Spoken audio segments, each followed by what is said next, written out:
एक गांव में एक मजदूर रहा करता था जिसका नाम हरिराम था। उसके परिवार में कोई नहीं था। दिन भर अकेला मेहनत में लगा रहता था।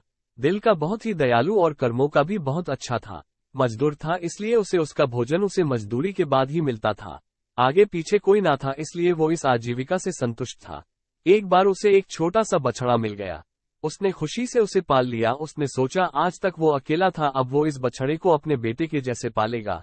हरिराम का दिन उसके बछड़े से ही शुरू होता और उसी पर खत्म होता। वो रात दिन उसकी सेवा करता और उसी से अपने मन की बात करता। कुछ समय बाद बछड़ा बैल बन गया। उसकी जो सेवा हरिराम ने की थी उससे वो बहुत ही सुंदर और बलशाली बन गया था। गांव के सभी लोग हरिराम के बैल की ही बातें किया करते थे।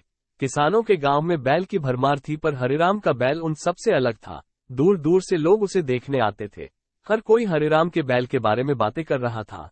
हरिराम भी अपने बैल से एक बेटे की तरह ही प्यार करता था। भले खुद भूखा सो जाए लेकिन उसे हमेशा भरपेट खिलाता था। एक दिन हरिराम के स्वप्न में शिव का नंदी बैल आया। उसने उससे कहा कि हरिराम, तुम एक निस्वार्थ सेवक हो। तुमने खुद की तकलीफ को छोड़कर अपने बैल की सेवा की है, इसलिए मैं तुम्हारे बैल को बोलने की शक्ति दे रहा हूँ। इतना सुनते ही हरिराम जाग गया और अपने बैल के पास गया। उसने बैल को सहलाया और मुस्कुराया कि भला एक बैल बोल कैसे सकता है। तभी अचानक आवाज आई, बाबा, आपने मेरा ध्यान एक पुत्र की तरह रखा है। मैं आपका आभारी हूँ और आपके लिए कुछ करना चाहता हूँ। ये सुनकर हरिराम घबरा गया। उसने खुद को संभाला और तुरंत ही बैल को गले लगाया। उसी समय से वह अपने बैल को नंदी कहकर पुकारने लगा। दिन भर काम करके आता और नंदी से बातें करता।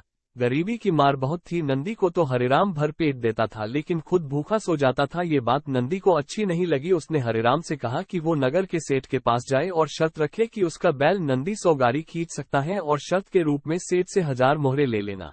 हरिराम ने कहा, नंदी तू पागल हो गया है, भला कोई बैल इतना भार वहन कर भी सकता है। मैं अपने जीवन से खुश हूँ, मुझे यह नहीं करना। लेकिन नंदी के बार बार आग्रह करने पर हरिराम को उसकी बात माननी पड़ी। एक दिन डरते डरते हरिराम सेठ दीनदयाल के घर पहुंचा। दीनदयाल ने उससे आने का कारण पूछा। तब हरिराम ने शर्त के बारे में कहा। सेठ जोर जोर से हंसने लगा। बोला, हरिराम, बैल के साथ रहकर क्या तुम्हारी मति भी बैल जैसी हो गई है? अगर शर्त हार गए तो 1000 मोहर के लिए तुम्हें अपनी झोपड़ी तक बेचनी पड़ेगी। ये सुनकर हरिराम और अधिक डर गया, लेकिन मुंह से निकली बात पर मुकर भी नहीं सकता था। शर्त का दिन तय किया गया और सेठ दीनदयाल ने पूरे गांव में ढोल पिटवाकर इस प्रतियोगिता के बारे गांव वालों को खबर दी और सभी को यह अद्भुत नजारा देखने बुलाया। सभी खबर सुनने के बाद हरिराम का मजाक उड़ाने लगे और कहने लगे कि यह शर्त तो हरिराम ही हारेगा।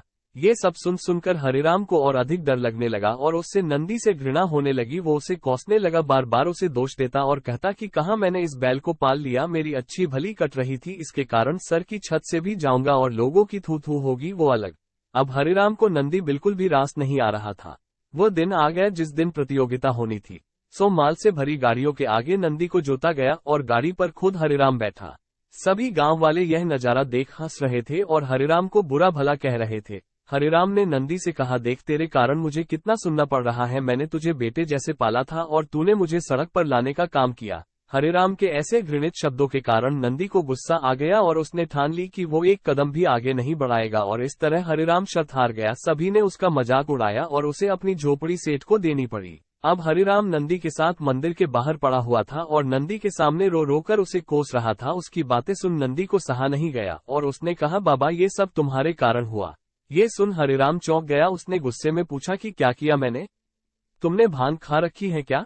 तब नंदी ने कहा कि तुम्हारे प्रेम के बोल के कारण ही भगवान ने मुझे बोलने की शक्ति दी और मैंने तुम्हारे लिए ये सब करने की सोची, लेकिन तुम उल्टा मुझे ही कोसने लगे और मुझे बुरा भला कहने लगे। तब मैंने ठानी मैं तुम्हारे लिए कुछ नहीं करूंगा। लेकिन अब मैं तुमसे फिर से कहता हूँ कि मैं 100 गाड़ियां खींच सकता हूँ। तुम जाकर फिर से शर्त लगाओ और इस बार अपनी झोपड़ी और 1000 मोहरे की शर्त लगाना।